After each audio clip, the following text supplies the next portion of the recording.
Hello लोगोफोर, नोंथांमोनखौ आरोबाव आंनि बे गुबुन मोनसे गोदान भिडिअ बरायहरबावबाय। आसा खालामो नोंथांमोना भिडिअखौ मोजां मोनगोन होननानै। भिडिअखौ मोजां मोनोबा अन्नानै चेनेलखौ साबस्क्राइब आरो लाइक खालामना खाथियावनो थानाय बेलनि अल नटिफिकेशनखौबो अल प्रेस खालामना लाबानो जाबाय, जाहाथे आंनि गोदान भिडिअनि नटिफिकेशनफोरा नोंथांनियाव थाबैनो सौहैयो लोगोफोर। लोगोफोर, दिनै आं मानि सायाव आपडेट लानानै फैदों नोंथांमोना एसेब्लाबो मिथिखाबाय जानांगौ टाइटेल एबा थाम्बनेइल नायनानै। एक्चुअली लोगोफोर, दिनै आं मोनसे बर' मिउजिक भिडिअनि सायाव आपडेट लानानै फैदों दि बे मिउजिक भिडिअनि टाइटेलानो जाहैबाय गोसो गैयामोन।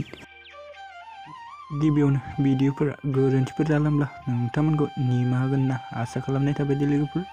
दानिया फैदो दे लोगोफोर, बे अफिसियेल मिउजिक भिडिअनि कास्टिंफोरनि सायाव एसे मिथिना लादिनि दे लोगोफोर। एक्चुअली लोगोफोर, बे अफिसियेल मिउजिक भिडिअनि स्टारिंफोरानो जाहैबाय अभिमानु आरो राधिका दे लोगोफोर।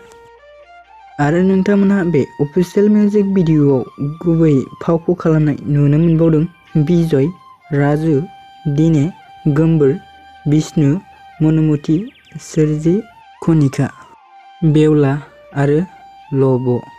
एक्चुअली लोगोफोर, बे अफिसियेल मिउजिक भिडिअनि डाइरेक्शन एन्ड कनसेप्टखौ सोर खालामदों होनोब्ला बिजयआ खालामदों दे लोगोफोर। लोगोफोर, बे अफिसियेल मिउजिक भिडिअनि सिंगारफोरानो जादों रिमाल दैमारि आरो पुर्णिमा। नोंथांमोना जुदि बे अफिसियेल मिउजिक भिडिअखौ दासिमहालागै नायाखै, अब्ला आंनि चेनेलनि गेजेरजों नायनो हागोन दे लोगोफोर। भिडिअखौ बेखिनिसिम नायनायनि थाखाय नोंथांमोननिसिम रोजा साबायखर थाबाय। गोजोन्थों।